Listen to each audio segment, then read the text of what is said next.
महाराजांची भेट घेतलेली आहे. तुम्हाला आणखी काही सांगण्याची आवश्यकता नाही.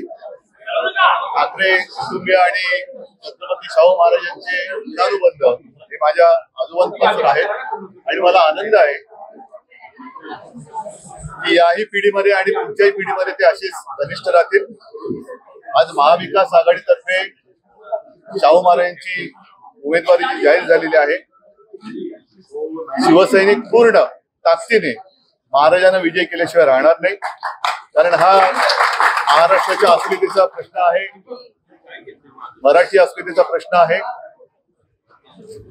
आणि मी महाराजांना तसं वचन दिलंय, प्रचाराला तर येणारच पण विजयाच्या सभेला पण येणार, नक्कीच येणार. आणि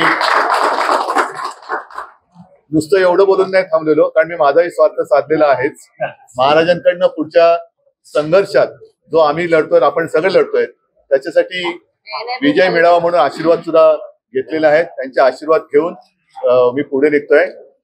याच्यात लपवून ठेवण्याचं काही नाही. जे काय ते आमचं जगजाहीर असतं. आज मला खरंच मनापासून आनंद वाटला.